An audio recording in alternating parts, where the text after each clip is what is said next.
What is going on, everybody? I am Jumbo Thick. Welcome to Emberfell, Whispers from the Stars. I, of course, will be your GM, your DM for the night.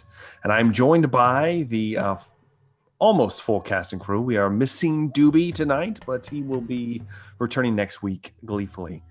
I promise to not do anything too terrible to his character while he's not present. But if we get a brief round of introductions, we'll start clockwise. So that means we will be starting with the lovely Kayla.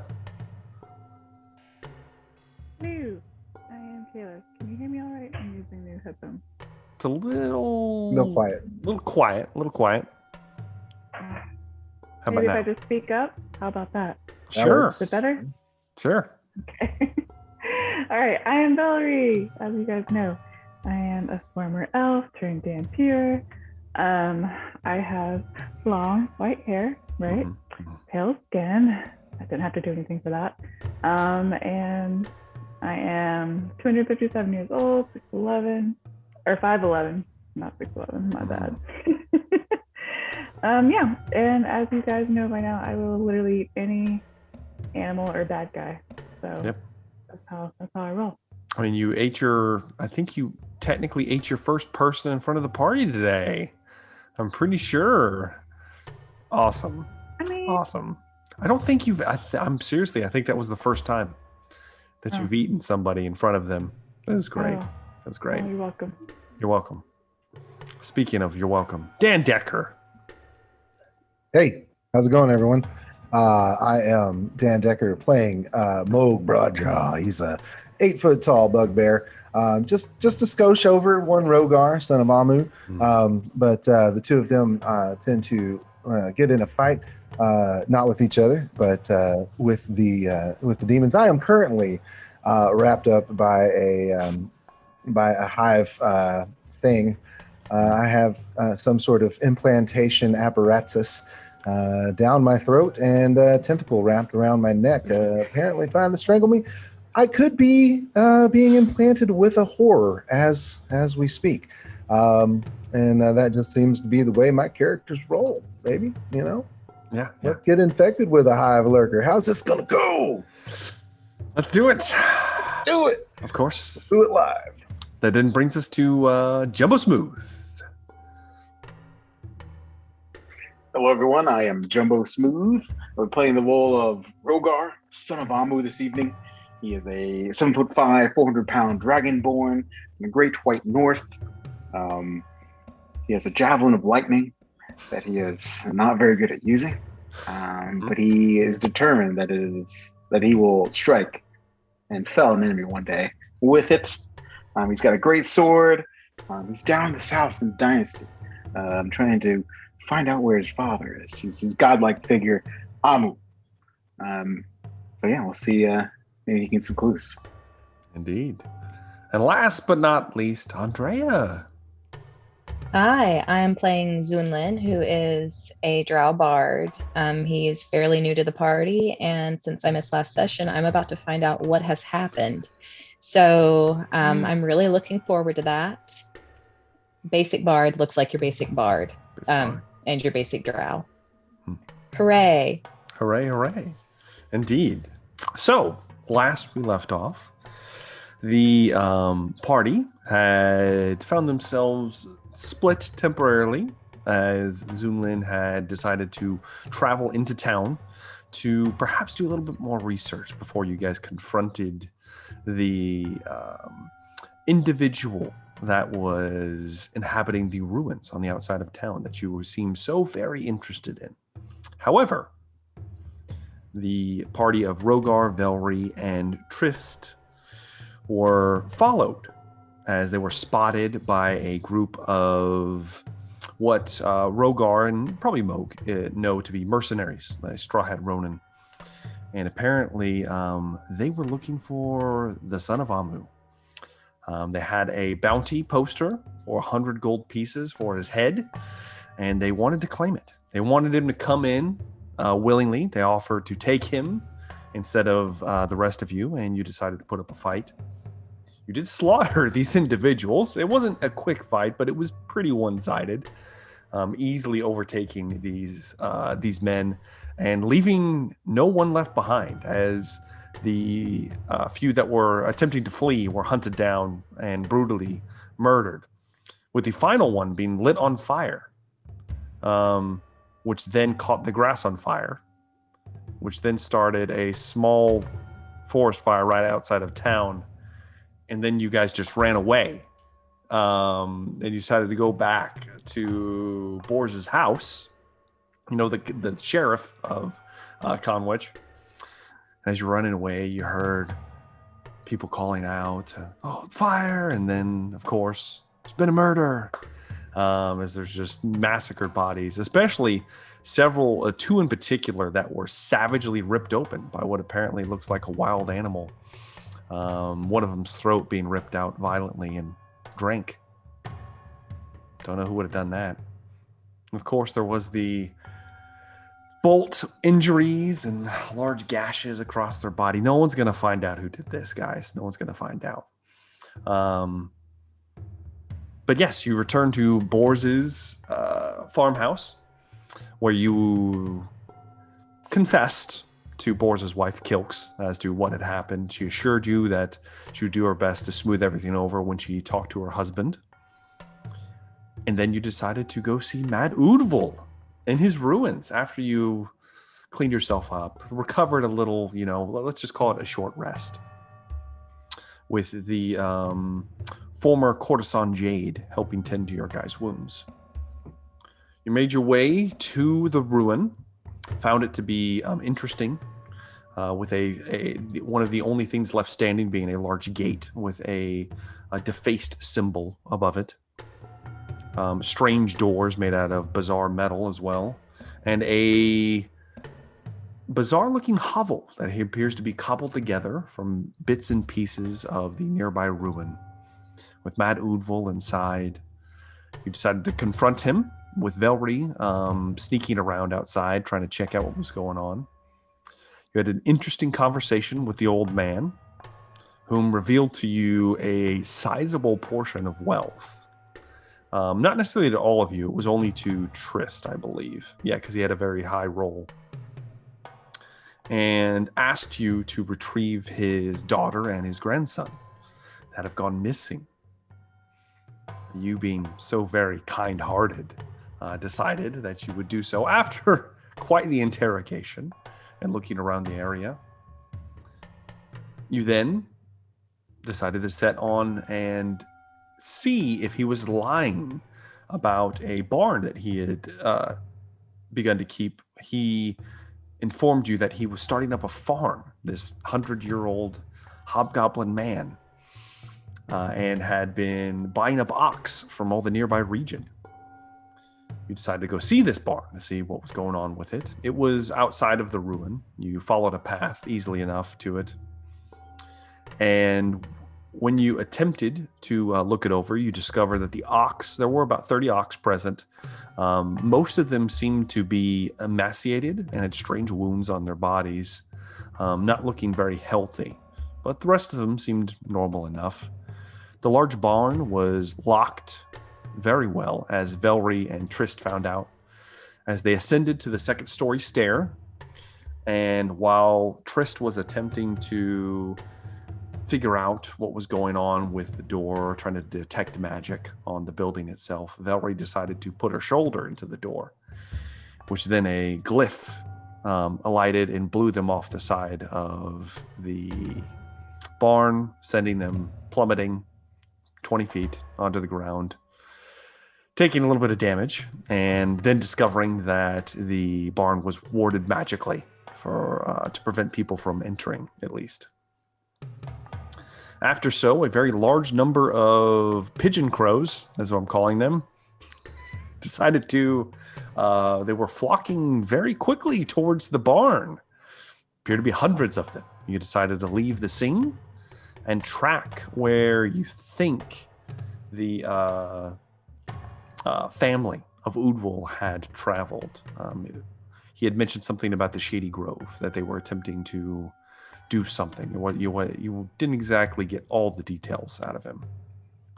You You tracked your way there, and you did spot some trees with Moog taking the lead as he snuck away, very, very well, I might add, and began to scout ahead. However, the dice giveth and the dice taketh, as with a natural 20 for stealth, easily slipping away from the party and from view, but with a natural 1 on perception, perhaps did not see the possible deathly trap that was laid nearby, as he had found a scene of dry blood on the ground. Stopping to investigate it, he did not see the creature that lunged out of a hole and wrapped itself around his head and began to smother him. And I would like to pick up there. However, we have someone else that needs some attention before I get to the rest of you. With Zunlin. So, my lovable bard. We're doing a little bit of a time travel thing here, because this is happening before the initial fight that I just described with the Straw Hat Ronin. You were moving into town. I believe you said you were going towards the place that the rest of the party had disclosed, possibly had some books. Yes. We're getting lots of yeses. Yeah, sorry. Last I recall, I was trying to go where Udval's grandson had gone and was reading books, because I was curious as to what does a 1-year-old who turns into adult after a year, what would they be interested in reading? And then I threw a bardic inspiration on Rogar and went on my happy way. Indeed. So, with that, you would find yourself making your way through town. It is a very, very hot day today. Extremely hot. The sun beating down on you, Zunlin. Very uncomfortable for a drow with who may have sensitivity to sunlight, let's just call it. Very uncomfortable. But regardless, you set your sights on the large warehouse-looking building that doubles as both the town hall and the official offices of the Morag Bittersnout Trading Company. The building's there. The door appears to be closed. There are people milling about, doing work. There appears to be quite a bit of newer people here than the previous day. A ship appears to have come in sometime during the night. All right. Then I will try to find, and this is who was it that found the grandson at first? I remember there was a name that was provided, and I thought it was either the dock master or the one who, so apparently Morag Bittersnout was the one who found him. The books in question were inside of the town hall building. Then I would like to seek out Morag Bittersnout. Okay. I don't want to poke about, and I wouldn't even know what I was looking for, so I would like to find that individual. All right. Let's see here. All right. Do you want to ask someone on the street, or do you want to move towards the town hall? What would you like to do? I would like to go ahead and move closer to the town hall. Okay. And if there's anyone that I've seen that I saw before that doesn't look like a new face, then I would like to reach out to them and just, hey, greetings. You're the entertainer. The one and only. I'm going to bow. Oh. So good to meet a fan. I'm writing a new song, and I'm hoping it can be quite the ballad, yes. And you may even be able to serve a part in this. I've heard of a very fascinating tale involving a boy who grew into an adult in the span of a year. Sounds crazy. It does, doesn't it? But Does. I've heard that this Morag Bittersnout might have some great insight into this tale. So I'm just curious, would you happen to know who this individual is and how I may Oh. reach them? Of course, everyone knows Morag. He owns the trading company. Most of the ships coming in and out of Conwich. Let me see.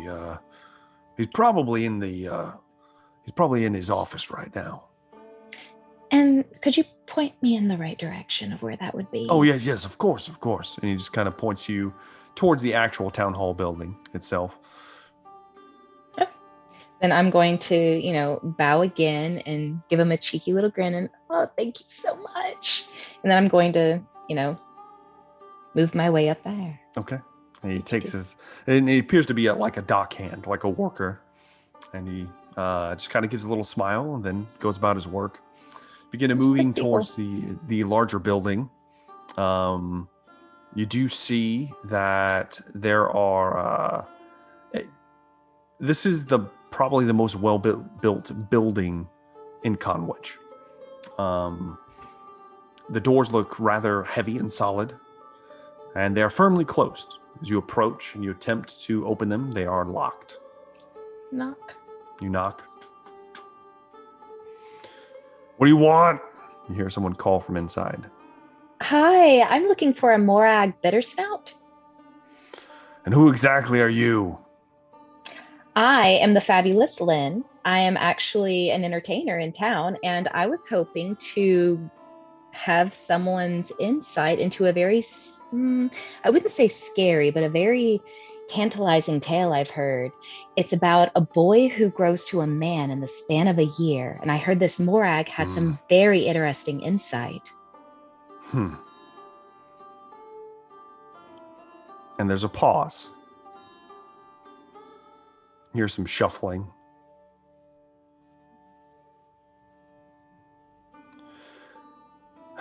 You hear a sigh. Then the door opens. I'm going to try to not look too excited. Hi, who do I have the pleasure of speaking with? The door just opens. There's no one standing there. Oh. Kind of peeking. I mean, I can see in the dark, right? You can. Oh yeah. It's not dark in here by any means.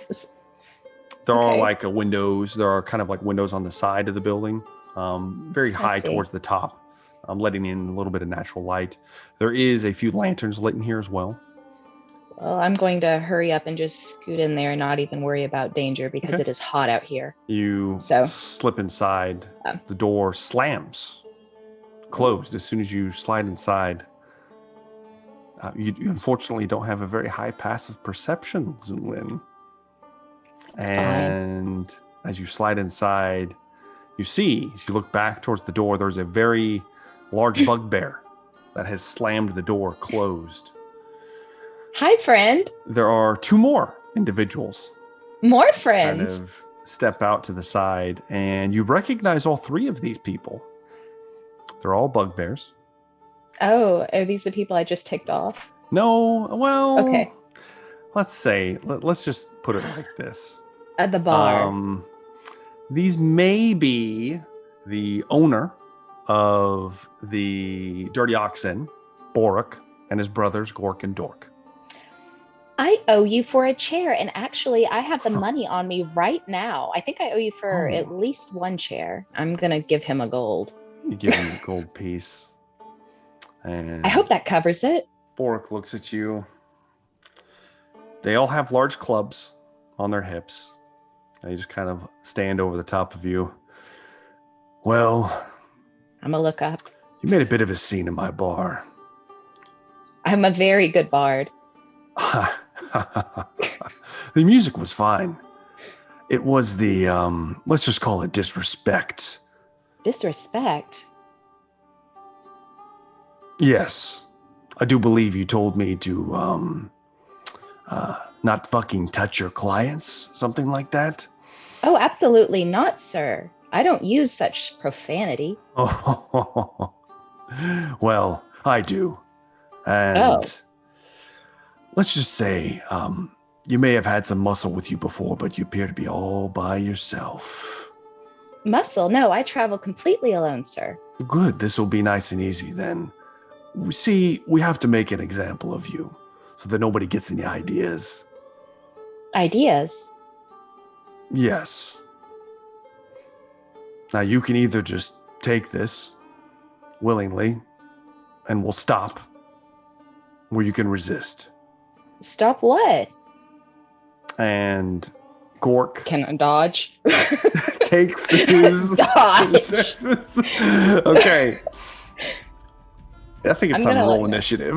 Yeah, and I'm going to let you know, my effort is going to be to escape. Okay, So- and that's you know, it's Run, gonna run. It's gonna be the one, depending on what happens here. All right, so let's see, 1d20.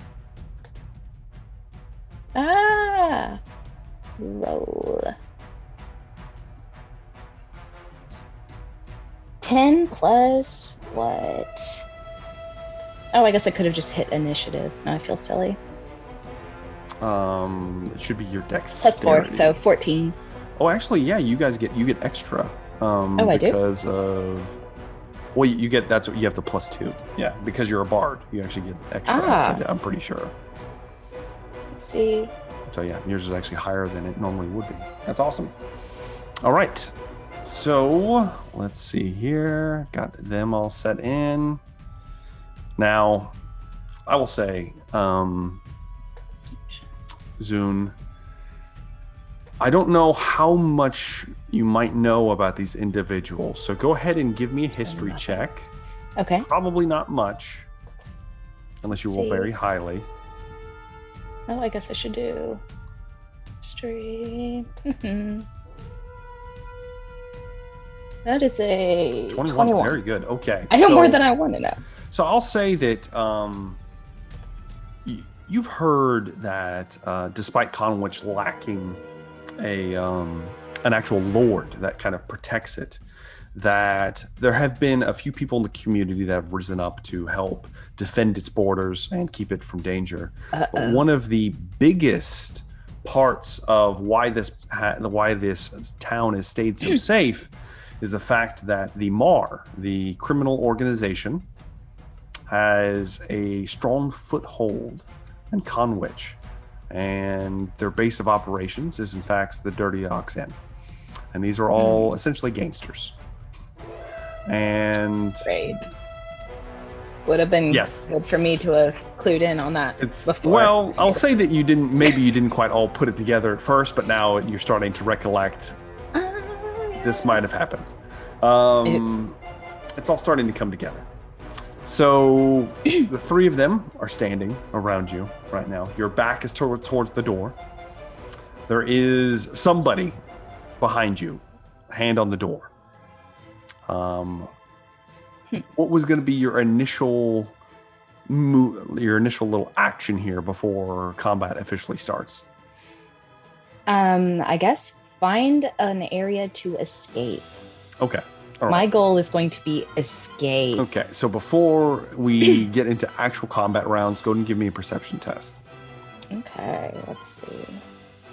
Perception. Where are you, my friend? Please help me, perception. I really need your help. Okay. 16. Okay. So you see that possible mode of leaving, of course, would be the door behind you. Now, there is someone standing in front of it. So yeah, Bork is standing there in front of it. However, if you should be able to get past him, hopefully the door isn't locked and you could easily slide out. There are also several windows. Now they are high up. You're looking at about somewhere between, we'll call it 12 feet to actually get to a window. And it's not a very large window. It's like I don't know what you'd call that. I know what you're talking about. Yeah, you know There's what I'm talking about. Yeah. Just there for kind of letting in light. Yeah, basically. There are two doors towards the back. You're not sure where they go. There also is a kind of kitchen area to your right. And of course, the main area towards in between you and the back is filled with pews and desks and some odds and ends, different things in here. But that's what you see. so far. Now this kitchen area. Yes. I mean, is it like out in the open in the warehouse, like just part of the warehouse, or is it its own separate room? It's kind of its own. Pushed off? It's almost like a cafeteria kitchen area. Does that make sense? Oh. So it's kind of like part of the room, but a little, but not really. You know, it's like the open. Yeah. Right, but there would be areas for cooking back there, right? It's not just we bring food in. Yes. Okay, so where does smoke escape if they're cooking in there? Surely there are windows. That's true. There are definitely windows. And are they the same high up windows, or is this just like? I'll give you this. They're probably not going to be because the other ones are just for lighting. So yeah, those would be at a normal point in the wall. I'm gonna run to the kitchen. Okay. So that's your initial size up, and you make an eye, and that's where you want to go. Yeah. However, that's where I'm gonna try to go. We're in official initiative now. Okay. And unfortunately for you, apparently the trio of brothers are very dexterous, and they rolled nuts pretty well on their initiative rolls. Cutting words. For the first attack that's coming in? It says, as a reaction, when a creature that's not immune to being charmed, you can see within 60 feet, makes an attack roll, ability check, blah, blah, blah, blah. Okay, so that's going to be a reaction that I'm going to use. Yeah, you have to roll. Just letting you know. You have to roll something to subtract. So go and roll it real fast. All right, then let's... Oh, why did I do that? Oops. Let me just... hang on. 1 d20, please. Oh, wait. Make sure I'm rolling the right thing. You can expend one of the Bardic Inspiration, roll the die. So that'd be 1d8 for a Bardic Inspiration die. Yes. Or I do something silly. It'd be nice to roll a d20. Okay, 4 against. Okay. It's whatever you rolls and I subtract it. All right. Yeah. So let's see here. Actually, I can roll this in my sheet now. Thank God. That is going to miss. The 4 takes it down to a 12, and I'm sure your AC is higher than that. Yeah. So he misses the first strike as Boric comes in and you duck underneath. However, he will attempt to strike you again for a 8. That's not going to work. So, and you kind of duck underneath. His brother, Orc, is going to try to reach out and grab a hold of you before anything else happens. And does an 18 hit? Probably. And let's see. Well, let's find out. Armor 14, yes. Yeah, that definitely hits. An 18. So he's going to reach out, and it's not going to deal any damage. He's attempting to grapple you. So he grabs a hold of you. Next turn, or on your turn, you will get an opportunity to try to break free. But as of right now, you are grappled. Great. Which means that your speed is reduced to 0. You can't flee right now. Yep. His brother, his other brother, is then going to attempt to smash you right now. With a 7, he's going to miss. This is ridiculous. I playing Benny Hill in the background. I rolled like 5 natural 20s last session. I'm just going to throw it out there. Maybe they're all gone. Maybe they're just like, she's really squish. And swing and a miss, all of them. It is your turn, Zun. What would you like to do? Try to not die is what I would like to do. We will see what happens. Thankfully, they said they would just hurt me and not kill me. Let's see. Let's see this. Oops. Well. That could be annoying. Right now, Gork's got a hold of you. Swings and misses. Kicking your little feet.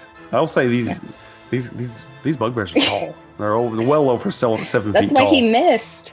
Yeah, that's true. It's true. You're a smaller target. Let's see. Oh gosh. No, I don't think any of these would work for me right now. Well, let's find out. Mm-hmm. choice, blah, blah, blah.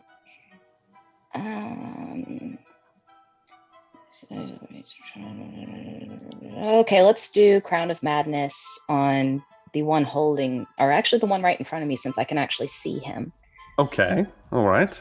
Go ahead and what kind of saving throw is it? That is a wisdom saving throw. Okay. Do you want to target Dork or do you want to target Boric? Boric appears to be the leader.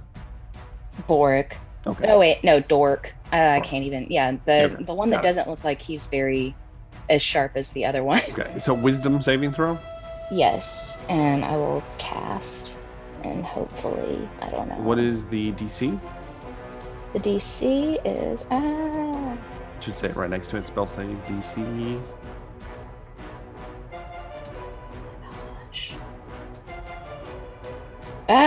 Okay. I don't know what I'm doing. Sorry, guys. All right, DC. All right, Wisdom 15. 15. Yes. Unfortunately, I rolled. And I'll be lucky? Sorry, Oh, 16. okay. No, I don't. Well, yeah, you can use lucky if you want to try to. I think to I make only him have roll one again. left. Yeah, you I have think one I only left. have one left. Yep. Have him roll again. Okay.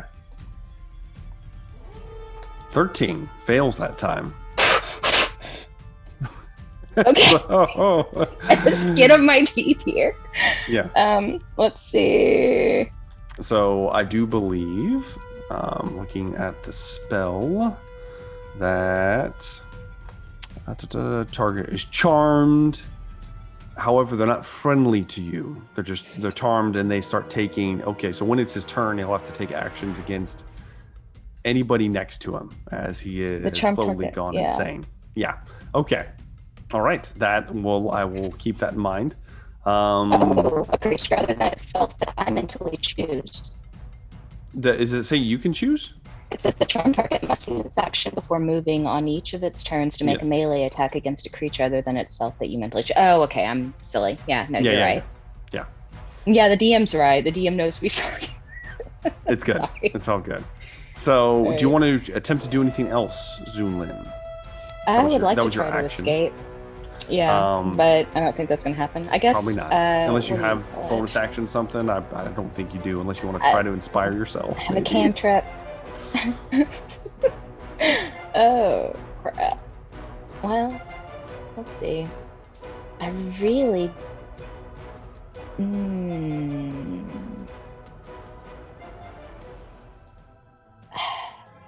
I guess I would like to say, is there another way to make an example of me? Good try. However, when you cast this, is this all vocal, or do you attempt to like squeeze a note out of your bagpipe or something? How does it work? It says that. Well, let me confirm. Spells. Since I butchered it and accidentally used all my slots, even though that's not accurate. It is vocal and I forget what S stands for. V and S. Yeah, somatic. It would require some kind of gesture, whether that be playing an instrument or moving of your fingers, something. I think I can handle moving my fingers. Sure. I'm probably doing a lot of this anyway. Yeah. Just hey, man, you know. Yeah, magic, literally weaving itself into your voice. Suddenly, you see, and the other two here also see, as a jagged metallic crown begins to wrap itself around Boric's head. The top of his head kind of distended, floating there, and his eyes kind of glaze over, and he looks very menacing at this point. You attempt something wrong with your brother. Wrestle yourself free, and you have no luck as of yet. We'll probably take an action to attempt to break free at this point. Probably. However, Boric is going to attempt to smack somebody nearby. So I'm going to roll a d4. And he is going to attack Gork, the one who is restraining you right now. Oh, thank God. Let me roll for an attack here. That's going to miss. He does get a second one, though. And it's also going to miss. I'm rolling really bad today. See, very feebly swings He's and going misses. a little nutty, you know. Gork and Dork, it's their turn now, and Gork's holding you. Dork, what's wrong? What's wrong? And then Dork kind of drops his club and is going to attempt to wrap up his brother. Can I get out during the confusion? Hold please. Natural 20 to restrain his brother. So Dork wraps his arms around him and then grabs him real tight, keeping him from moving too much right now. They're both kind of locked in together. Dork will use his action, the one holding you. You did something, didn't you? And he's going to grab a hold of you and smash you against the door behind him. Why don't you give me a dexterity saving throw for this? Okay, let's see. Dexterity. 21. Okay, easily then. You very nimbly kind of switch and move, and as he's moving, he's attempting to smack you into the wall. He's having a hard time getting you there. So you're just kicking and moving. And That's why they call me the snake. Kidding, they don't call me that. Okay, snake. I'll remember that one. It is now your turn, Zoom. Well, could I use my dexterity to try to weasel my way out of his grip? You can attempt a opposed check. He will get a athletics check, but you can make a acrobatics if you'd like. Oh, please, for the love of God. All right, let's see. There's acrobatics. There we are, my friend. Let's do an acrobatics check, please. 20. Not natural, though. You slip out. Ah. As his arms just kind of come together as you duck out from underneath. We're against the door, right? So we're like pressed against it. Yeah, you're right against the door. Yes. Okay, then there's no way I can get out of that. I'm gonna book it to the kitchen. Okay, you move you move about 30 feet. You get into the kitchen. You're looking. You do see a window. It is, of course, closed and shuttered.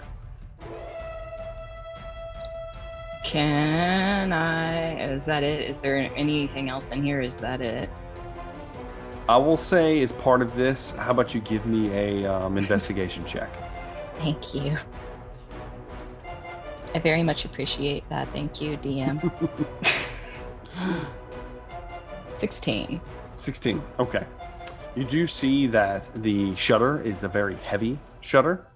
It looks like this place is boarded up to withstand people sneaking in, and so it appears to be locked in place. This isn't going to be something you can just jump through. So you will have to take an action to open the window. And I've just moved, or I have not used I used my action to escape. Well,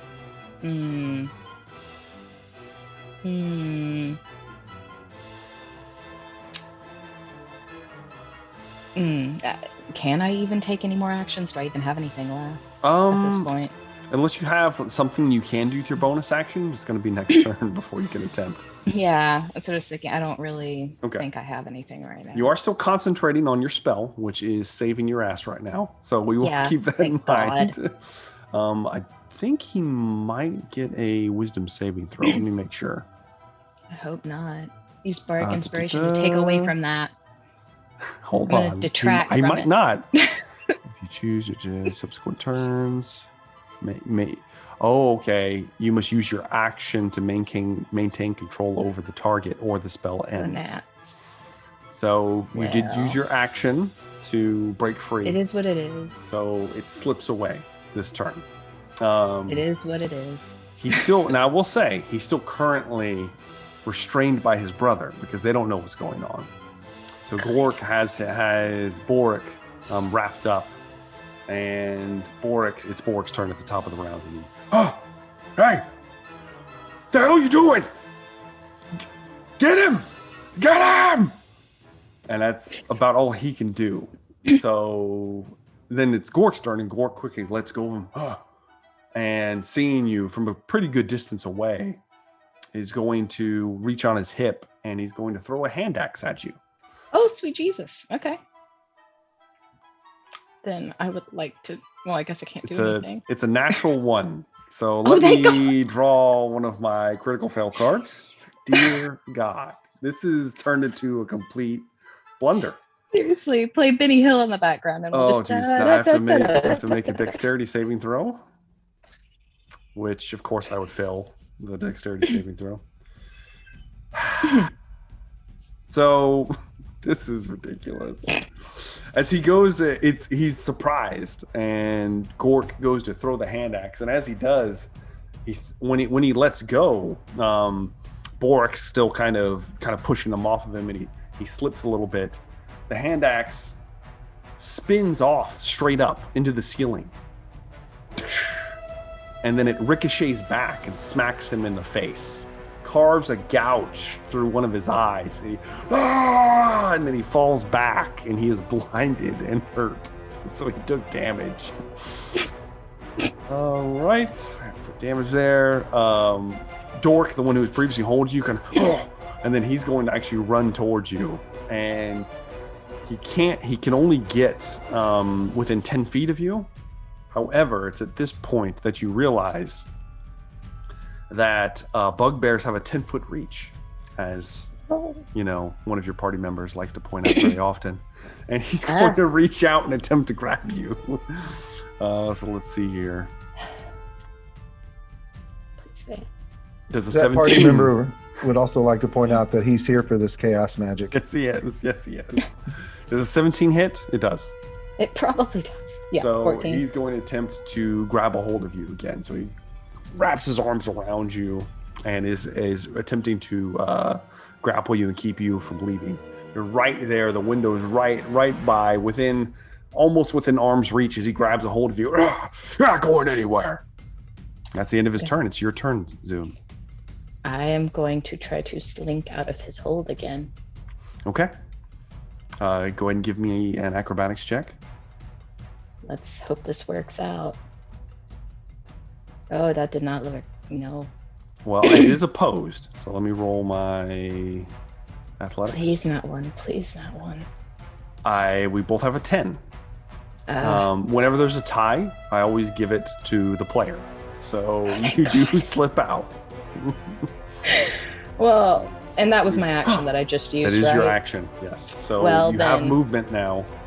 I'm going to. Okay, so on the other end, one guy is on the ground trying to get up, and the other one has a piece of his eye missing.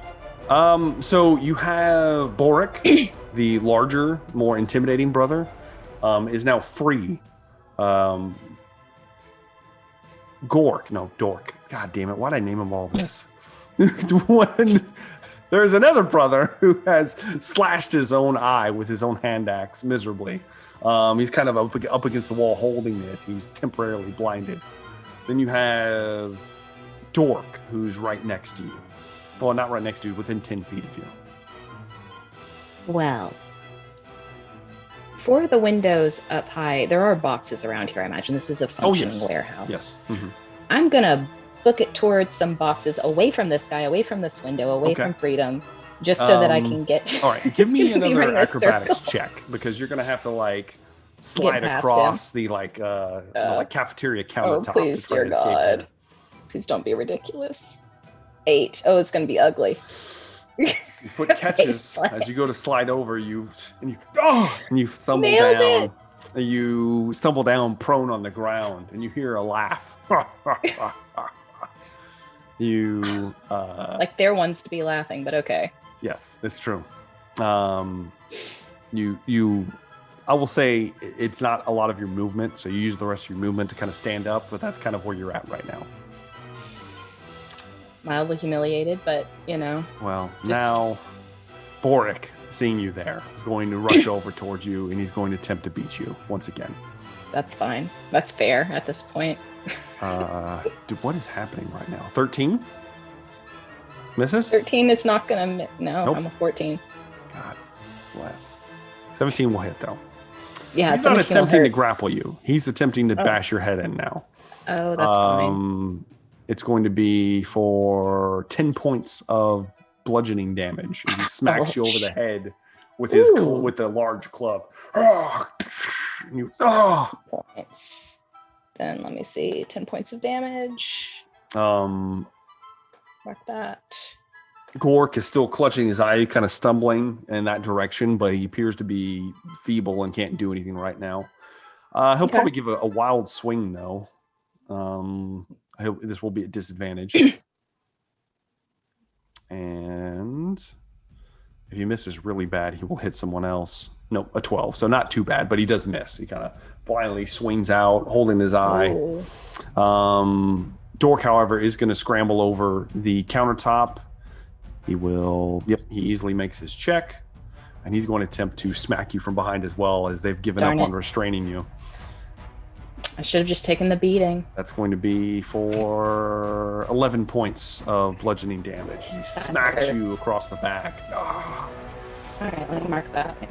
So, 21. It is now your turn, Zoom. Okay. I'm not looking good. That's like 2/3 of my health. I figured as much. But the door is now clear, you're telling me? Technically it is. You do have three people engaged with you, yes. Yeah, I mean, at this point, I might as well just try. Okay. I'm just going to make a run for it. Make a run for it? Now, I will say, you can take the disengage action, but it will use your action. Please. Okay. Oh, no, I need to open that door. Okay. I have to open that door. All right. So I can't let him get to slide out from underneath and try to run past them. You will incur acrobatics. Well, this will be an attack of opportunity. They're going to get a free attack against you, basically, using their reactions.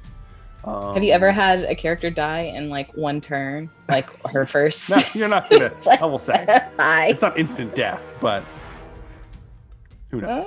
This one will be at disadvantage. Natural 1. Holy shit! Let's see what happens now. He needs to make Constitution saving throw, which he is going to fail miserably. So Gork's having a bad day, and as he goes to swing at you, he swings, and not only does he miss, but I'm going to say he hits Dork in the nuts. Crack! And Dork's, and he falls to the ground as you're running away. However, Boric is going to attempt to take your head off as you're leaving. With a 7. He's going to miss miserably as he whiffs over the top of your head. And you make it. You make it to the door. I have to use my action to get out. To open it. You open the door. You have to actually force the lock open. Fine. It's not hard though. This is like a difficult task. So you grab it and you wrench it open and throw the door open. You can see the heat radiates inside, the blinding light. Fine. I'm just gonna run. I don't care if I hit the water. That's all your movement. That's all you got. You're right there. You're right there in the doorway. And as that happens, it's Bork's turn now. And Bork's No! And let's see. No, Bork. I've learned my lesson. 23 hits. 23. Oh, yeah. Oh, God. 23 hits. You're going to take... Do I have any bardic, anything I can use against him? Yeah, I have bardic. Do you have cutting inspiration. Words? I do have cutting words. You can attempt. I don't... there's no way. Even with a D8, it would still hit. There's no point. Ah, crap. But, I mean, even if you I could 8. reduce damage, though. Okay, yeah, that's true. That's true. Yeah. Go ahead. So, let me... please roll. Just max. I'll take whatever little bit of life I 5. can get. Hey, as you feel a projectile flung towards you, you spin around and an axe comes across your shoulder, takes kind of a gouge out of your shoulder for 7 points of damage, reduced to 2 because you cut it. However, a second axe flies afterwards. What were the cutting words? What was said? Oh yeah. What was said? I'm curious now. Damn. I was hoping you wouldn't call me out on that. Well, Jumbo Smooth never has your back, just so you know. No, it's fine. Well, given my limited experience with bugbears, really, honestly, all I have to say right here is I'm sorry. I'm sorry. And it kind of radiates a little bit of projectile voice out, and it slightly misses. However, the second one that flings towards you for a 15, that does hit. Oh, damn. I might be down. You just use your reaction. This one is only going to be, well, again, 7 points of damage. I have 3 health points 3 health? left. So you're still up. 3 health left. I'm still up. Slaps into you. This one digs in as you and then let's see if my bagpipe arm. If Gork can get up. Let me give a con check real fast. Well, he's no longer blinded. So he wipes his eyes, gets some of the blood out, and he starts running towards you. Wow. And as he's running, he takes out his last hand axe, and he's going to attempt to throw it at you since you're slightly out of reach. I think I have one more Bardic Inspiration left, right? Hang on. I need to mark off the one I just used. Okay. Hang on. Well, I screw that up. I can tell you right now, an 8 doesn't hit. So it slaps into the door frame next to you. And then the last attack made against you right now is from Dork, and it is at disadvantage. So let's see here. I'm gonna still use that. Just my odds. You're gonna need to use it. I suppose I will be using it against damage. No, because damage. I mean, heck, attack. I'll have to use it against attack. Okay, we'll go ahead and roll it, please. Any damage he gives me is gonna kill me, or knock me out. Let's see. Come on, my friend. Let's do this. Wouldn't it be nice? 7. Take 7 off of his attack. Take 7 off the roll? Yeah. That drops it to a 14. That's your armor class, I'm right? 14, yes. That's a glancing blow for us. We do half damage. Okay. However, I rolled 6 damage. 3. I'm like right out. So you hit 0, barely. It perfectly hit 0. Down. I am down. You almost made it.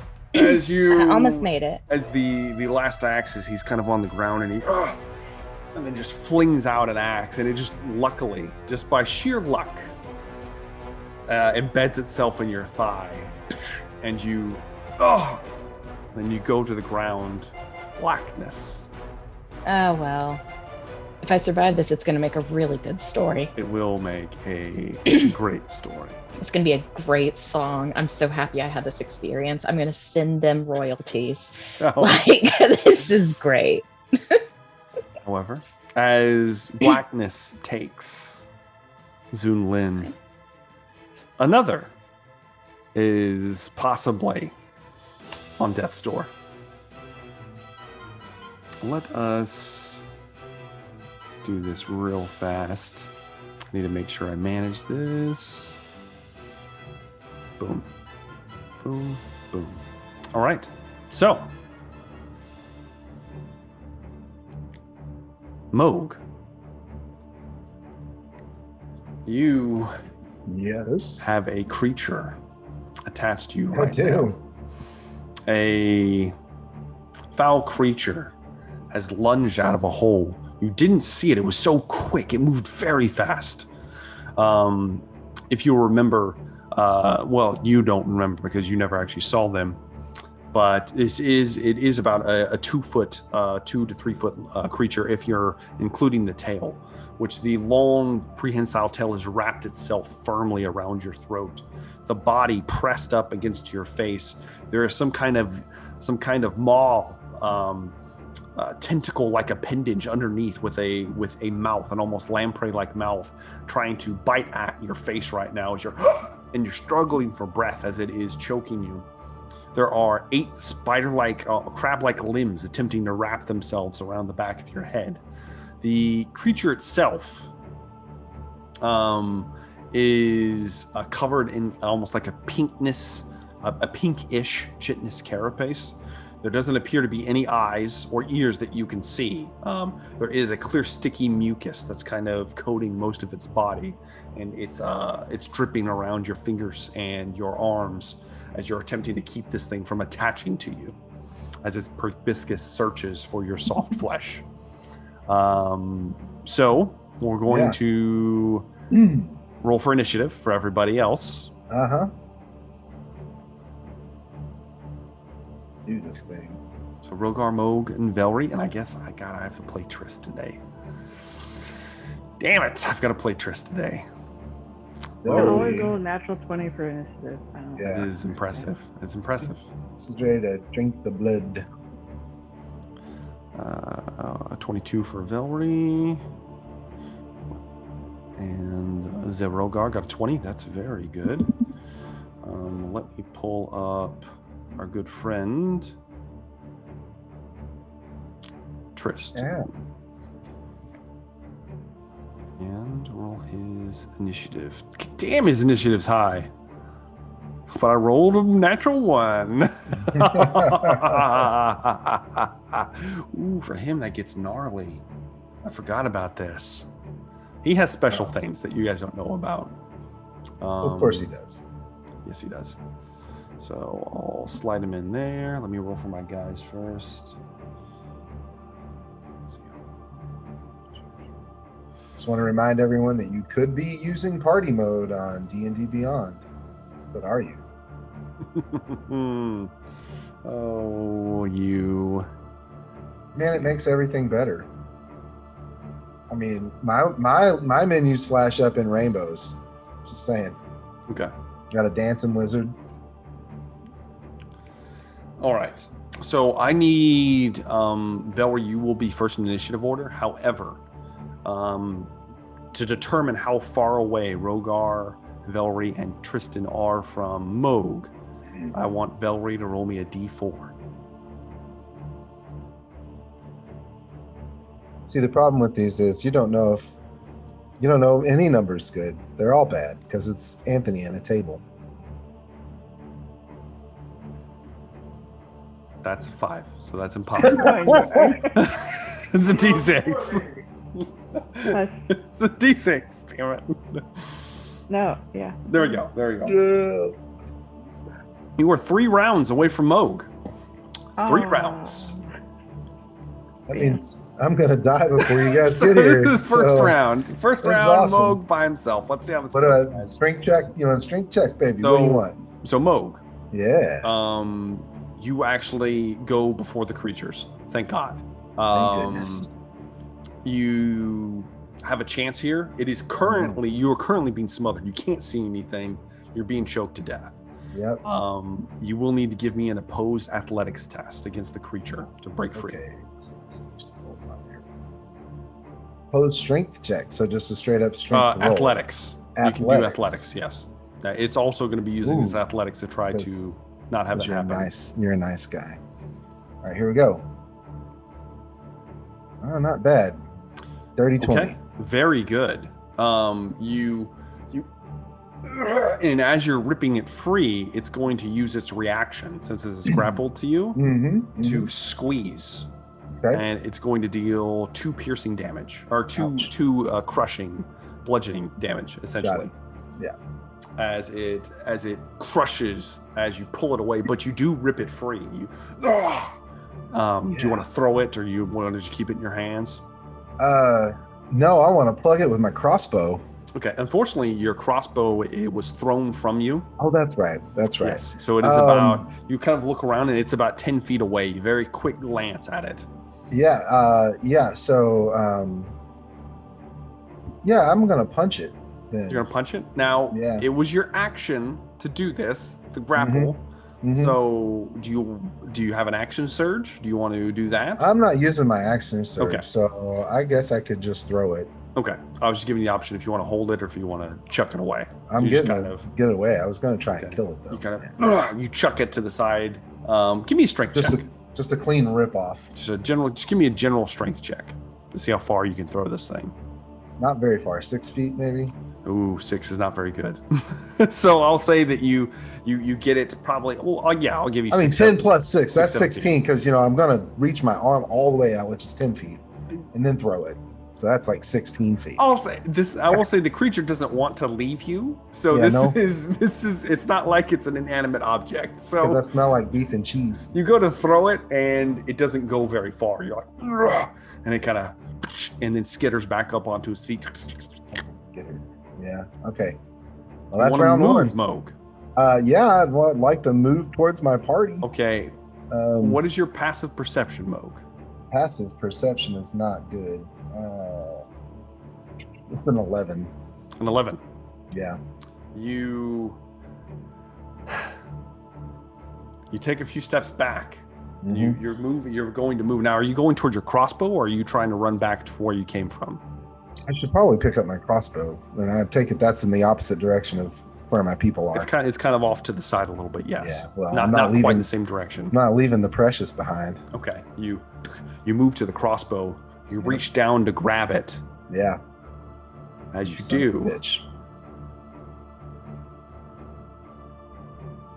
a creature. Mhm. 13 doesn't hit you though. No, it does not. Thank A goodness. creature leaps out of another hole nearby. Very similar, almost identical to the These one that fucking attempts holes. to grab a hold of you, and as it does, it scratches across your hand. But you manage to grab a hold of your crossbow and lift it up. And there's another one skittering next to you at this point. All right. So, can I get a free action to call out to the group? Sure. All right. Watch out for the holes. It's got those little face grabbers in them. All right. Do you want to move any more, Moog? Yeah, I'd say you still probably have another 20 feet of movement. I want to carefully watch for the holes and move closer to my party. Yes, Okay. paying attention to Of course. giant holes in of the course ground you are. where Of course you there are. aren't. There's a creature right next to you. Do you want to move away from it? That's what I'm saying. Yeah, I'd like to move away from that Okay. guy. Yeah. All right. You go to Mhm. move Yeah, away. run away. It's going to have an attack of opportunity to attempt Son to of- grab son you. of a- you tricking me. I did not trick you. I asked you. I just tricked asked me. you. You tricked me. Does a 15 hit? It does not. Okay. One short. It goes to wrap its tail around your foot, Mhm. which is odd because the last one lunged. As Yeah. it do, you kind of lift your foot up. Lift It desperate. actually wraps around for a moment, but you break free before the very iron-like grip this thing has clenches on you. And you pull your foot free and you take a few more steps. You're going to move to run out. A 9 doesn't hit you. Why am I rolling like shit right now? As a Because third it's Moog's Day, baby. creature launches out of another hole nearby. Since you are in and now this has happened, you're looking. You're aware. You're looking around, and there are several, more than several. There's several of these small like mounds that you missed when you first came into this Mhm. area. Oh yeah. And you see a collection, almost like a honeycomb, of these little holes in the area you're standing. As you take a few Tiptoe steps, through the tulips. and you stop. That is the end of your turn. Okie doke. It is now the creature's turn. The creatures, after seeing that, you now see that there are, it looks like 7 total of these small creatures begin to scramble out, and they're beginning to home in on you, Moog. As you, let's see how this goes, Moog. First one's 23. That's gonna hit. That will not hit. That will definitely hit. It's It gonna does. hit. Don't lie. Don't lie. Don't lie about it. On my sheet it says 30. My AC is be- somehow a 30. 3 points of bludgeoning damage, Yeah, okay. and you are grappled as it lashes onto you. Okay. All right. Grappled again. The next one is a natural 20. That son of a bitch. Draw your That- card. Draw That's your gonna card. be. I am drawing my your card. Yeah, draw I am your gonna card. throw my card. That's gonna be Yeah. 6 points of bludgeoning damage. Yeah, and what's the card say, Anthony? And Uh-huh. you're also knocked prone Son of a bitch. as it knocks you over, and you fall onto your back. Will not go down smelling of beef and third one cheese. Is Not gonna going down miss. on a Wendy's double stack. However, you don't see what's going on because now you have 2 of these creatures. One of them actually latched onto your face area once again. You are on your back, not able to see what's going on. The rest of them don't appear to be attacking you. You do hear the movement, and it's unnerving. You're kind of rolling around. Okay, Moog. This is round 2. It's your turn, Moog. I guess I'm going to need to make another athletics check against taking this thing off my face. Okay. All right. Yeah. First, Give first me an things opposed first, strength check. right? Yeah, here we go. Oh, an 11. Let me roll for it. Come on, 2. Natural 1. Yes. Oh wait, I rip no, it in half. it's a 7. It's not a 1. Sorry, but it does fail. it does fail. It One, does fail. you should have let me rip it in I know, half. I'm sorry. I might have. However, you do actually force the one off your face. You are prone. There is another one latched onto your leg. Yeah. Squeezing, it hurts. I'm sure it does. As the reaction, that creature is going to squeeze, and you're going to take 4 points of bludgeoning damage as you rip the one off your throat. You're too kind. There's still one attached to your leg right now, and then Yeah. you see there are 5 more, and they're kind of beginning to spread out, and they're kind of moving around, looking for prey, almost like a feeding frenzy. Okay, so I don't have much to do with the one that's on my leg, right? You can action surge and try to rip it off. It's up to you, or you can leave it on there. Yeah, you can remember. Yeah, I'm gonna action surge, I guess. Okay, give me an opposed athletics test. Fuck yeah. You need to roll high. Thank God you rolled high, because I rolled pretty good myself. You rolled better though. So you grab a hold of it, and you rip it off. As it squeezes, you are going to take 2 points more of bludgeoning damage. As the tail still whips around and crushes your leg a little bit as you pull it free and throw it to the side. Surrounded by these creatures at this point. Moog, Brockjaw. Yeah. So Moog's going to You still have stay your where movement. he is. Okay, you're staying. Okay. Yeah, and I'm gonna call out, stand your ground, shoot them where they lay. Okay. All right. I think moving is a bad idea. You call out, stand your ground. Mo, give me a perception test. Perception. Come on, Big Daddy. Ooh, 13. 13. Yeah. Hold on. Hold, please. Hey, it's the Moog and Zen show. Okay. So, Moog, you kind of glancing around, and you see you do account for all 7 of the creatures. 2 of them very close to you. The other 5 are kind of spreading out, and it looks like they're beginning to move up the hill from where you once came, as they may have possibly heard other creatures coming this way. That is going to be the end of your turn, Moog. Yes. Would you let me throw a torch into the mix and light it up? Oh, just a light one? Sure. Yeah, and throw it into the I'll let you light it. Okay, one lit torch. Yeah, you kind of take a torch, and I'll say it's probably, we'll say that you had something just about ready. This will be your bonus action. Okay, that's fair. Spark something, and the torch is lit in your hand. You have crossbow in one hand. You can't shoot unless you're holding both. Yeah, I knew. And you've got torch in the other hand. Okay. Still think a standard crossbow would be a hand crossbow for a bugbear, and then I should get to play it that way. It is a crossbow made for you. For the purposes It's your size. of carrying capacity, I am a large animal. It is your size. It is made for you. It's gigantic. A normal person couldn't lift this thing. Come now. Listen, though, you gotta admit, I'm the best kind of rules lawyer. You've described to me a crossbow bolt that is like a foot and a half long. It's massive. The baby's it doesn't fit in a normal crossbow. No. Damn it, Moog. You use 2 hands. I don't care what you're trying to say. You're using 2 hands. That's what she said. That's it. I'm not going easy now. That's it. Done. So, as that takes place, it is going to be the creature's turns now. The 2 that you threw off are going to attempt to grab a hold of you once again. That's definitely gonna hit. 23 hits. For 4 points of bludgeoning damage as the tail wraps around. This one does lunge and wrap around your neck again. The second one is going to miss with a 13. Misses, whiffs to the side. Tries to scramble up on you, and you kind of move to the side a little bit. You're a little off balance, holding a crossbow and a torch in your hand. So the one actually latches onto your face, and you really don't have any movement to pry it off right now. I don't. As the other one kind of glances off of you as you kind of shift and move in your panic.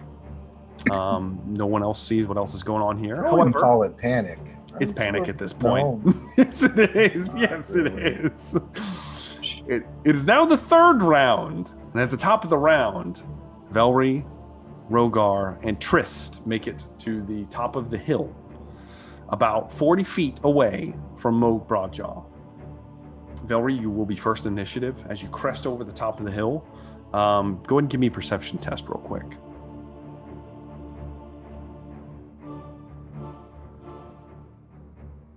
An 11. Okay. You see, you do account for several small creatures. They're pinkish in color. They do have a similar, almost mucus and chitinous hide, similar to the creature that tried to murder you out in the woods that you'll remember. Yeah. You do see there are 2 of them about 10 feet from you that are slightly obscured. If you would have rolled just a little bit worse, you wouldn't have seen them, as they're kind of moving up. They're not engaged yet, but they are getting close. Moog also has one attached to his face right now, and he has another one skirting around his body. You don't see anything else. There is a corpse of and it's not like a corpse as in a body, but a corpse of trees nearby that would be the what you assume is the Shady Grove. And you don't see anything else out there. There do appear to be holes that have surfaced, and small, almost like rabbit-like tunnels that have poked out in this area around this large dry blood stain in the ground at the bottom of this hill. What would you like to do, Velry?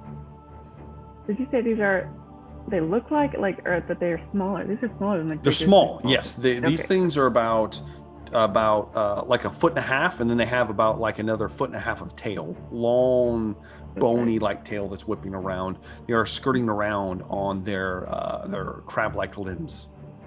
So how close am I to this? There are 2 of them about 10 feet from you. There are more out here that you can see, and one of them is attached to Moog. He's 40 feet down the hill.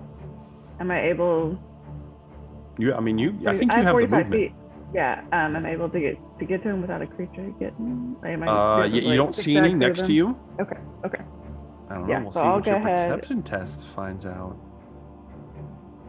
Well, I'm going to attempt to run towards Moog. You kind of move towards Moog.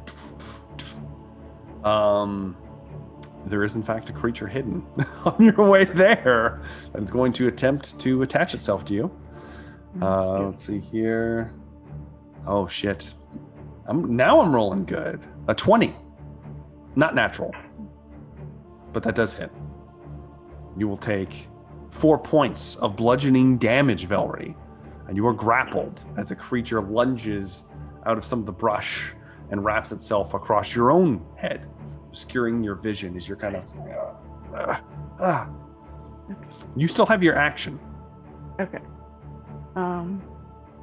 So hold on. I'm going to be a little start right now. And then oh no. My eyes flash black and yeah.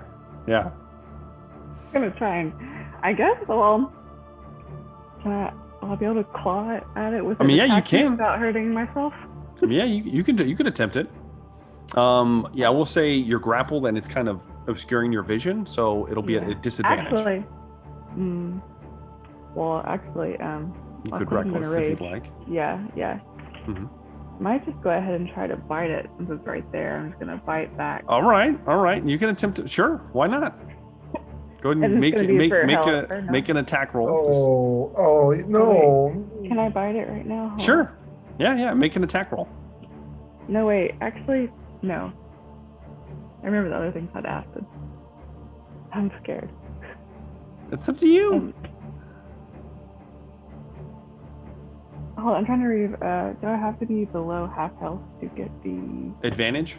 Yes. Oh, okay. Yeah, so you don't have advantage right now.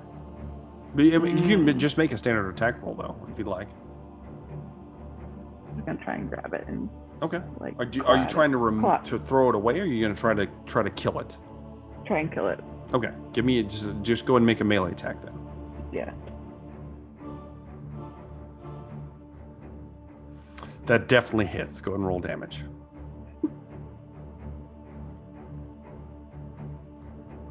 Nine points of damage. You shred this thing, and it just rips in two. It doesn't make any noise as it does so. However, there is a hissing noise as 2 points of acid damage as acid splashes across your face and your hands. It's only 2 points, but you do kill one. Since I'm raging, is that half? No, acid is not halved. Oh, okay. Okay. So it does have acid. Okay. You took one attack. You technically have 3 more. I'll give you this one that you do see another creature about 5 feet from you, and then of course there is one attached to Moog's head. If you do want to take attacks against these things. Have I made it close to him yet?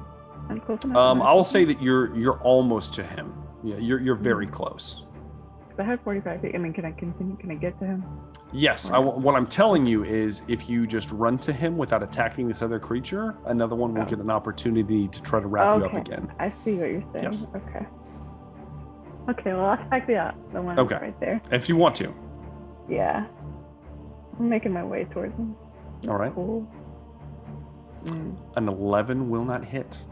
It jumps out of the way as you slash into the ground. A big bunch of dirt and loose grass kind of slashes away. So 2 more attacks if you'd like.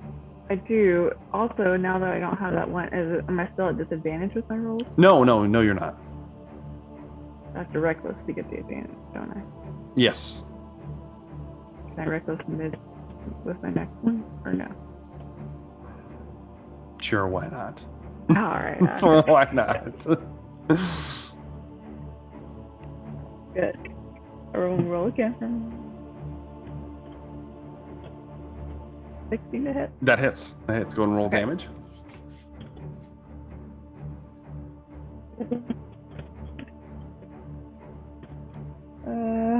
6 points. Or 8 because I'm raging. 8, yeah.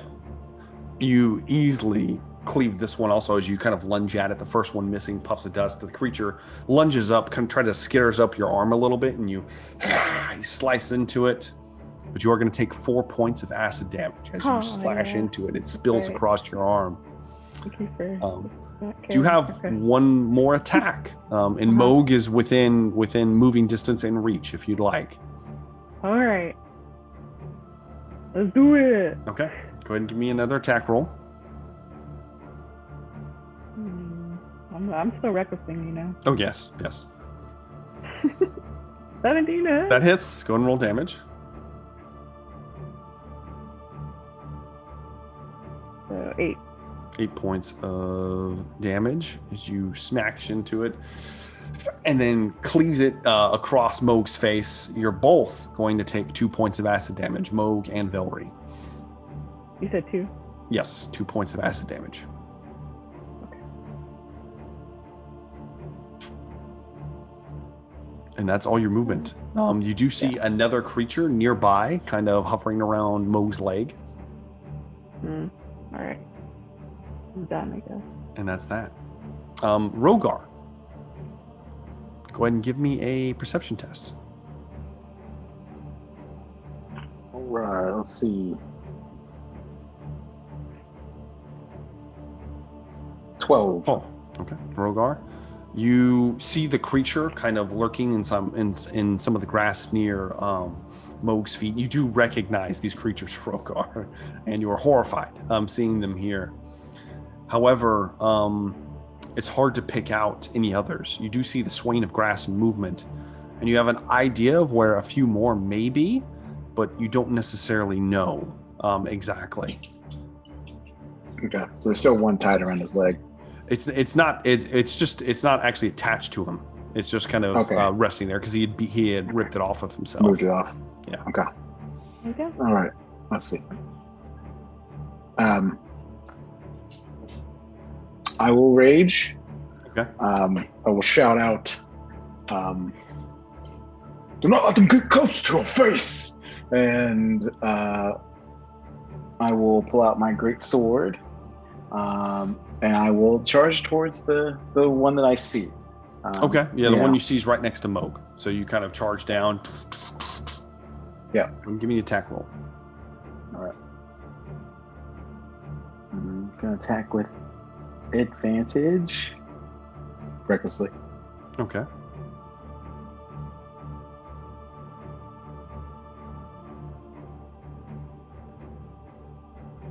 $23. Definitely hits. Go ahead and roll damage. Sure, that's gonna be more than enough. 9. Yeah. Yeah. Oh yeah. More than enough as you kind of bring it down.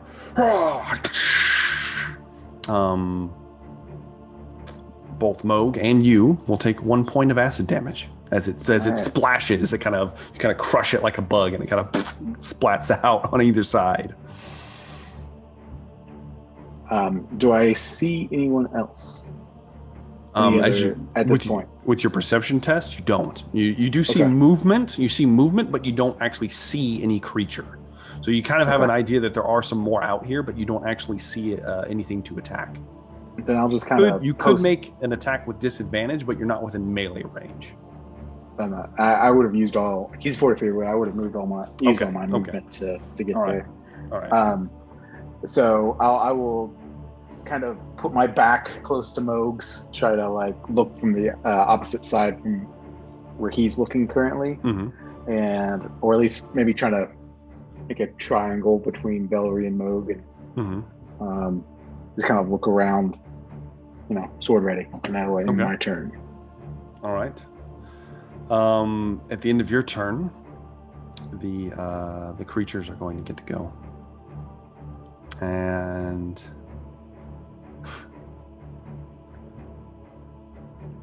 I want you guys to see this. Can you see it? Can you see the 20 on there? You can see it because I can see it. No! As you watch at the top of the hill, a large black chitinous creature comes up behind Trist, that's standing at the top of the hill looking down at all of you, 40 feet away from you. And you see a spear-like tail straight through him. It pierces out his back, and he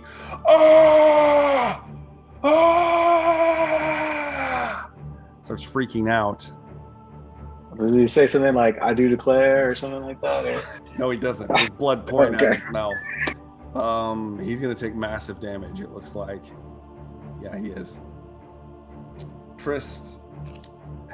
Jesus, let me roll this. He's going to... I will gladly take goblin sex any day. Let me give... He has Any a day. Constitution saving throw. I feel like Tris would probably try and use his little time watch thing. He would. He would. You're right. You're right. I'm glad you reminded me because I forgot about that. Let me roll again. Right. It's still going to be a 18 to hit, and he has an armor class of 12. So yeah, it still hits, unfortunately, but it is not a critical hit. It's not a critical hit. He does fail his Constitution save, and so it doesn't quite jet all the way out. You just see like a little bladed tip this time. He still takes some pretty good damage, and you see as his limbs begin to lock up. And as he goes to lunge over, the creature grabs a hold of him, and then it is going to use a reaction to take it alive and grab a hold of him, and then it just runs away. It starts and scampers off out of view. As that happens, let's see here. Let me roll a d4 here. Velry, a nearby creature, lunges out of a bush. Let me roll for this. You can blame Dan. Blame Dan for all of this. Blame him, not me. It's his fault. Why? Because I came to the woods? 16 hit, Velry. Yeah. A glancing blow, probably. No. No? Okay, it is. Ooh, they have advantage. You were reckless. It's still 16. You're fine. You're going to take 5 points of bludgeoning damage as another one of those many-legged creatures latches onto you this time. 5 or 2 since I've been raging. Say what? 5 or 2 since I'm raging. Oh, yeah, reduced. It'll be reduced to 2. Yes. Okay. But you are currently grappled, and your vision you are technically blinded right now. Which means the other one is going to make a move on Rogar. Yeah, 23 hits Rogar. You're going to take 3 points of bludgeoning damage, reduced to 1, since you're also raging. And you are also grappled and currently blinded. The last creature is going to make a lunge at Moog. Does a 16 hit Moog? Doesn't? It's the button. Oh, it does? Okay. Yeah, it's right on it. So that is 5 points of slashing damage reduced to 2 points because it was a glancing blow. But you are, however, grappled and blinded. Again? Yes. All of you have a creature attached to you. You watch as Trist is taken away, paralyzed, it appears. Gone. As he falls away, the three of you have a creature attached to your face. It's sucking maw, looking for an opening. And as that happens, a creature is going to try to rip into the one and only Moog. Let's see here.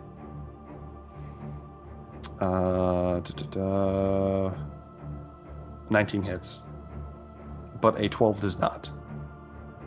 So Moog, you're going to take 5 points of slashing damage as something rips into your back. You're trying to hold this thing off your face. And it looks like Rogar, because I rolled for this, that's not going to hit you. Even at advantage, a 9 doesn't hit you. But a 22 will. Did you go reckless, Rogar? You did? Okay. For 9 points of slashing damage, reduced to 4. And that is it for the creature's turns. It's now Trist's turn. Trist is going to fail his Constitution save, I'm pretty sure. Oh, I should roll it on his sheet. Boom. Yes. It was similar to what I rolled previously. So yes, he fails his Constitution save. So he's still paralyzed, gone. And carted away. Which then brings us to the top of the round with Velry. It's your turn. Velry's so angry. So angry.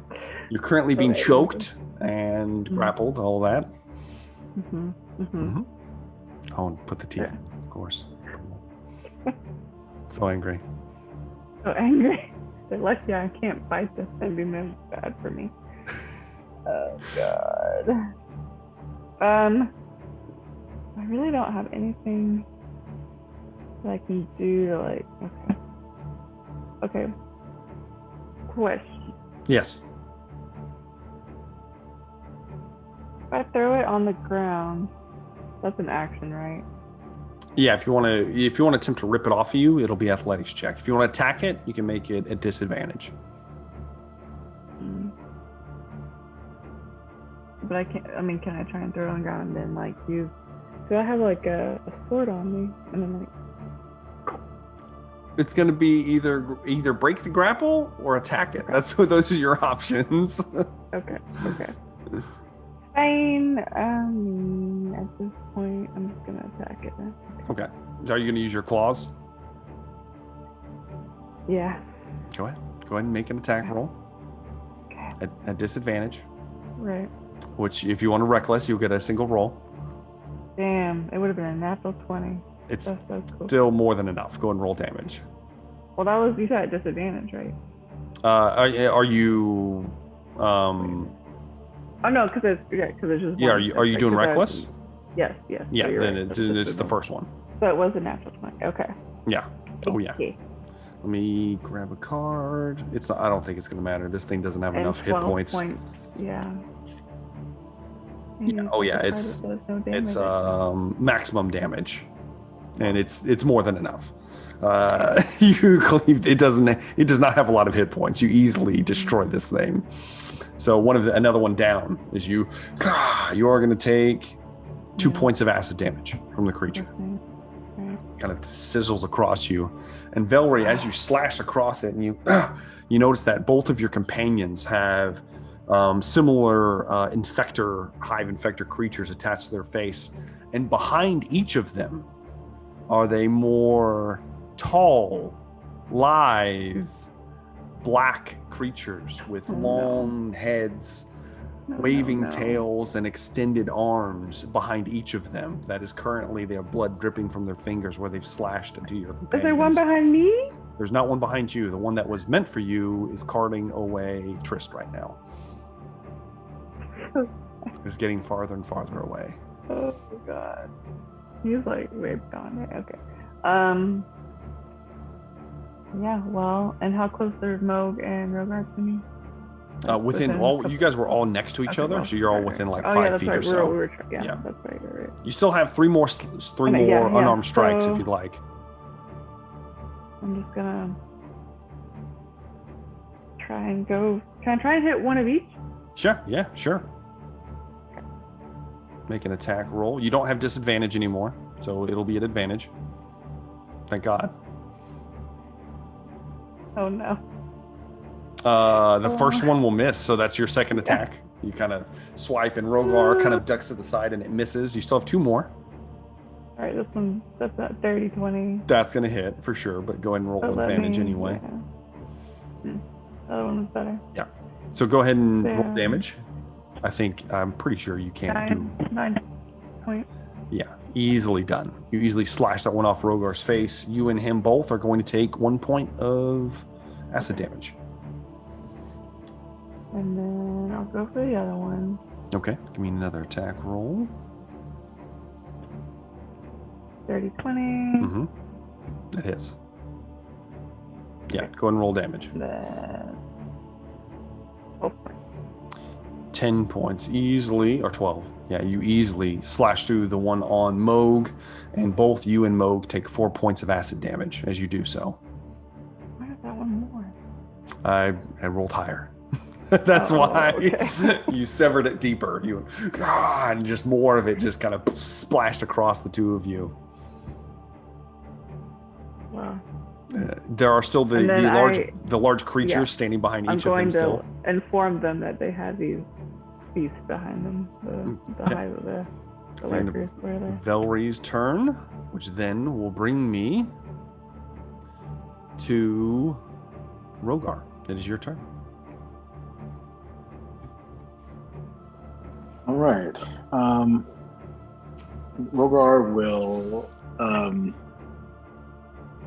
There's all the face hive infested. How dare you! How dare you copyright infringe us? All I said was face. Yes, all of the infectors appear to be slain. Yes. Okay. So there's the 2 lurkers. Yes, that you can see. Looking around. Okay. I will attack. There's your one in front of me, right? There's one engaged with you, and there's also one engaged with Moog. Okay. I'll attack the one that's right in front of me, I guess. Okay. And you swing around. Go ahead and make a attack roll. Let's see here. I'm going to do it recklessly. Okay. Go ahead.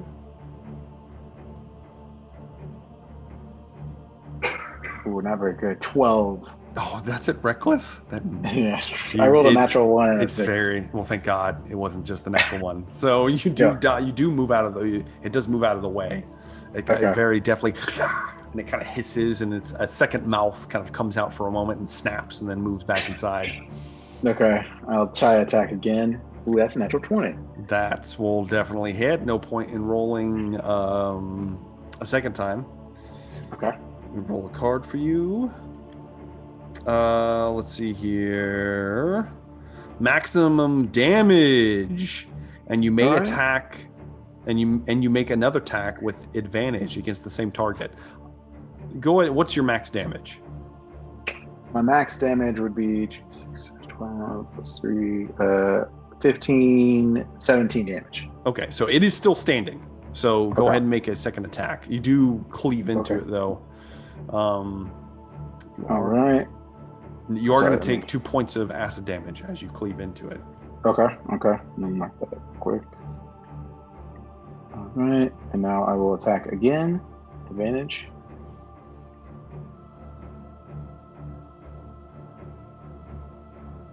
Uh, 20. Dirty. That hits. Go ahead and roll damage. All right. And that will be terrible. 7. 7 points of damage. You set it up the first time, a large slash, and it comes down and kind of cleaves its kind of thin body down the center. It opens it up, splashes you a little bit with acid.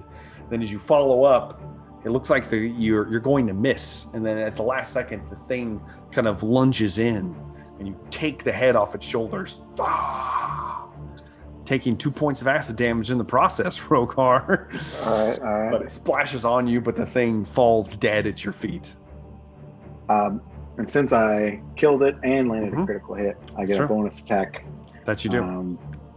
So I will attack the one going for Moog. God damn it. Um, Fucking barbarians. Barbarians, bro. 25. That hits. Go and roll damage. All right. A little better. 11 11 points of damage. slashing damage. You and Moog are both going to take 1 point of acid damage as you kind of All right. cleave into it, not quite opening up a wound. You kind of cleave into its side, and it hisses and begins to kind of try to back away from you. Yeah, as I pull down the sword, I will say, "We must hurry! They have the sorcerer!" And Mhm. that will be my turn. And then we are finally back to Moog. It is your turn, Moog. Almost felt like I missed a turn. All right. Oh, did you? Did you miss a turn? I don't know, but it sure felt like a long time. You might not. I don't know. I don't remember. Anyway, so what's my situation? Because like There is a creature. There is one creature standing that you can see. The other one, you know for sure, carted Trist off. You saw that happen. It is How- within melee range of you and Rogar. how close is this creature? Within 5 feet. All right. Well, shit. You do have crossbow expert if you wanted to use your crossbow. Yeah, I know that, but I really fucking can't take any more splash acid damage. Okay. So oh distance shit! is- I'm down to 3 fucking hit points Oh yes! from fucking bludgeoning and acid and splashing and yes, son I of a love it. bitch. I love it. That's great. So That's anyway, great. Moog looks over at Rogar, takes a deep breath, Uh-huh. Mhm. and rolls a D10 for fucking Oh yeah, action, you can second do that. wind. Yeah, you can second wind. Bonus action. So for week 7, thanks for nothing. Hey, that's not bad. It's not bad. It's not bad. It's not going to get me out of this. Do I see the one that took off with Tristan? Oh no, it's gone from view. And Okay. you will remember that these things are exceedingly fast. Oh yeah, I know. I was just Yeah. maybe seeing if I could plug it from here. All right. Well, got to do what you got to do. I'm going to take. I've dropped the torch, no doubt, in Okay. all of this, and so I'm going to take aim at the lurker that's currently in my threat range. All right, go ahead and give me an attack roll. Yeah, just because I'm super angry, I'm going to call sharpshooter. Okay. I'm going to go ahead and roll the D8 for the extra. For all the good that's going to do. Okay, so Never know. basically going to drop 4. Yeah, no, it's for all for nothing. 14. 14 does not hit, unfortunately. Second attack, same dance. Maybe for a little more. That cancels out the sharpshooter. Okay. Okay. 16 hits. 16 misses. I'm sorry, man. Sorry, dude. You go to shoot the second bolt, and you and you start screaming. I don't know why. It's almost like a movie or something. I'm gonna quickly slide another bolt in, and the creature's moving around, dodging bolts. Oh, I'm gonna take the chance, and I'm gonna move and see if he lands an AOO.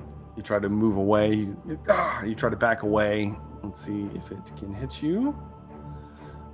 It does. I'm sorry, man. That's a 25 to hit. I rolled a 19. You're going to take 7 points of slashing damage. Are you still up, Moog? Yeah, I'm right back where I started, Anthony. Okay. Thanks. Hey, that's fine. It's fine. It's not bad. It's not bad. Whatever. It reaches out with and it does have an extensive reach. It has a 10-foot reach, like you, Moog. Oh, really? Is that Slashes how that out into your back as you stumble away. You're off the Christmas card list. That is the end of Moog's turn, which will then bring me to Trist.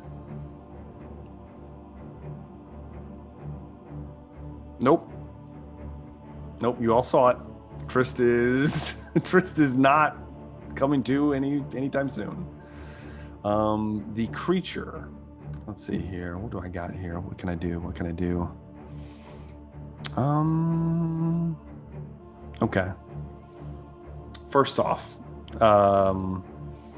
the creature that you guys are facing is going to and then it's going to disengage from Rogar, and it is going to run and it's pretty damn fast as it moves, and it goes down to all fours, and as it does, it moves towards the tree line. It's not quite there yet, but it's getting there. It goes a total of 40 feet trying to get away from you. That's all it can do. Yeah. Let me roll this real fast. Ooh, okay. Velry. What's your passive perception?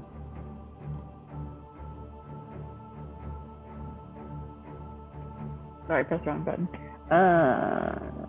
14. Okay. At the last second, Velry, you hear a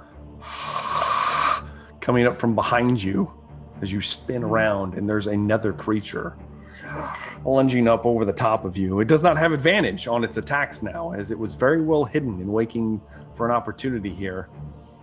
Let's see. Does a 20? Yeah, 20 is definitely going to hit. Oh, he's going to hit. 20 hit. For 8 points of piercing damage, and I need you to make a Constitution saving throw. So is it 4 points of damage then? Yes. Yeah. Okay. And a Constitution saving throw.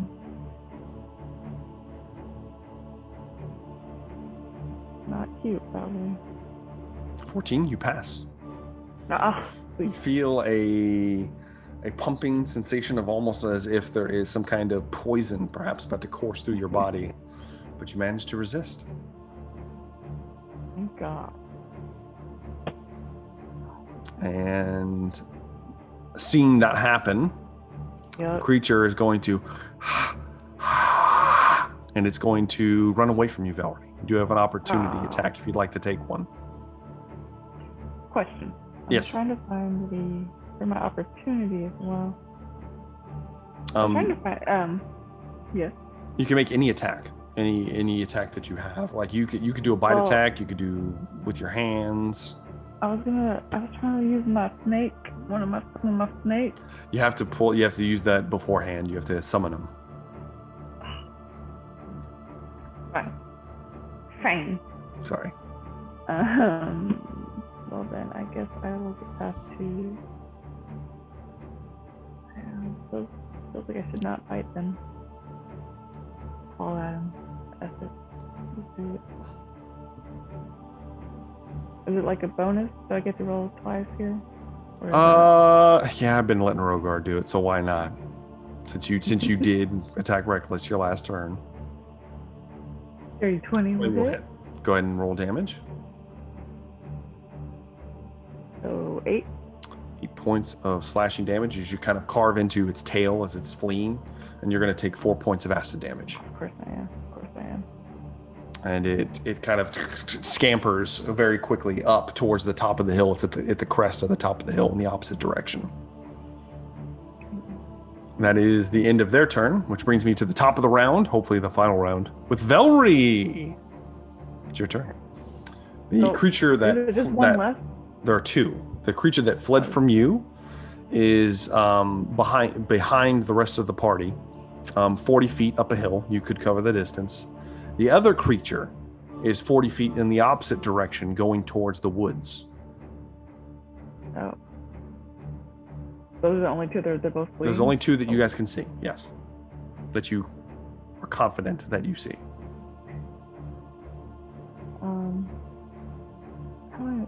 Can I bonus action use a potion of healing real quick? You can, yeah.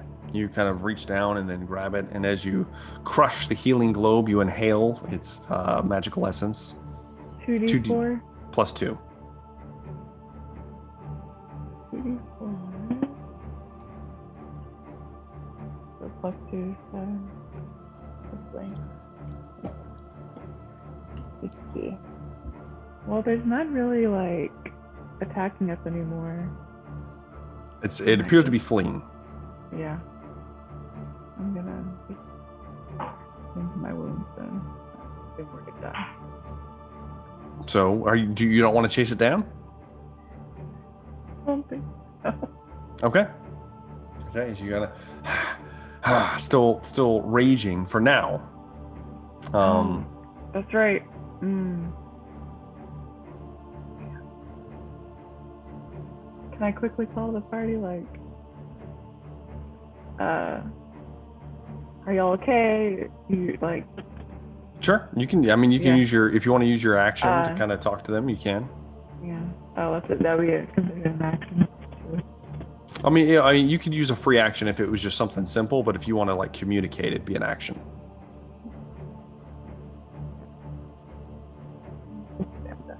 If there's no one around me, if I don't see anyone else, no Okay. other little creatures to attack. Not that you see. You don't see anything else. No. Okay, I'm done. All right, that will then bring me to the Son of Amu. Rogar, it's your turn. Similar situation. You guys were all next to each other, so same distances. And there's the one that was attacking Moog fled, I guess, to the woods. Yes. The one that was attacking Velry climbed up the hill. Yes. And how far is each way? You're looking at 40 feet in each direction. Each direction. Does Roger have an estimate on? He's seen them multiple times in flight. Does he? How fast? The expectation of like he's able to. You don't have to tell me how fast they are, but would he be able to keep up or gain on them? Or what's your speed? 40. 40 feet. You think that you would be able to keep up with them? A normal person would not. Okay. Do I think I'd be able to catch up to Trist? Or is that... Now, I will say, Rogar, he's been disappeared from view for a few rounds. And so it can cover significant distance, plus it's probably dashing. Yes, I assume it's probably dashing. Who knows? Rogar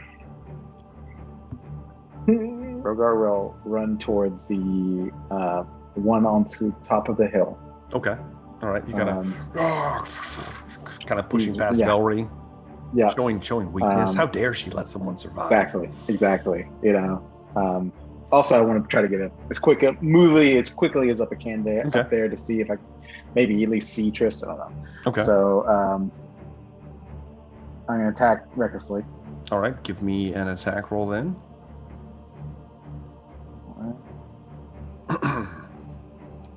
Shit, natural 20. That definitely is going to hit. Let me draw a card for you because you'll probably need it. Yep. Let's see here. This is maximum damage. How much is maximum for you? 17, I think. 17 points of damage. How would you like to do this, Rogar? Ooh.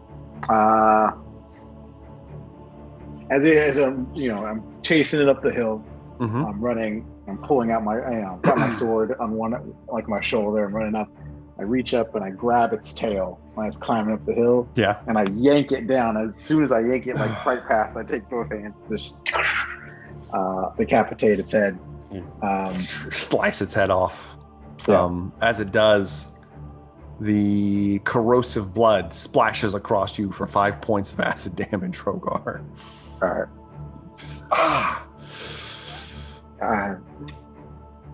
At the top of this hill, do I see any sign of Triss? Give me a perception test. Okay.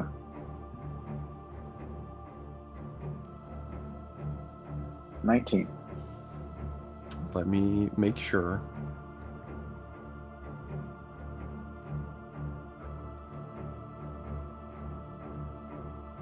You don't see him. Okay. You're not sure. It's gonna take more time to attempt to look for him. I think it's like a survival roll. Okay. With that, I can't do much of anything else. I will actually, I think as a bonus action, just to be safe, I will take. Ooh, no, I don't have one. Never mind. Then I will finish my turn. Out of healing potions. If only you could have bought some in town. If someone wouldn't have. I don't know what's going on with that. I've got some options, but I have a potion of greater healing power. Hey, yeah. Okay. So, you can always take a swig of your healing water. I could take that too. I'm saving that right now. But that will then bring me to Moog. There is one creature fleeing 50 feet from you because you retreated away. Yeah, 50 feet. That's good for me. Or further, depending on how far you retreated. Sure. Yeah. Well, doesn't matter. Your range is impressive. Me. Yeah, it's still good for me. So not so good for him. All right, inventory here. Like, all right, son of a bitch. Rain your. I'm gonna your crossbow. I'm gonna bonus action take a potion of healing. Okay. And that's 2d4 plus 2. Yeah. It is. Come on, sweet. Nice. That's 9 points. That's actually kind of helpful. Good. So I'm going to go ahead and plug a couple of deuces down at this target. Okay. Gonna just go ahead and straight roll. Give me some attack rolls. Oh yeah, 28. That definitely hits. 17. That's a glancing blow. Okay, so first round of damage. 14 points. Second round of damage. 7 points. How do you want to do this, Moog? Is it running away? It is. It's running away. It's like in all a full right, sprint on all fours. It has the elongated head. It does. Oh, so this both bolts, one right behind the other, just straight through, and the second one nearly straight behind the first one as it just 1, 2, baby's armhole through the trunk of this dude's head.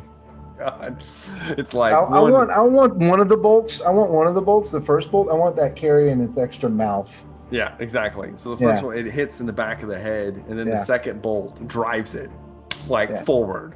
Yeah, Robin Hood style. Exactly, Robin Hood style. It shoots out and I mean, you're like 60 feet away from this thing. It's an impressive shot, to say the least. Oh yeah. Regardless, it passes through, and the front of its mouth it almost has like metallic teeth shatters as these 2 large crossbow bolts carry out a second mouth, and a smattering of acid everywhere, all over the front of the ground in front of it.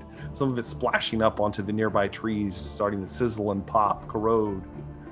And as everything starts to go still, Rogar looking for his lost companion. That's when we're going to take our first break.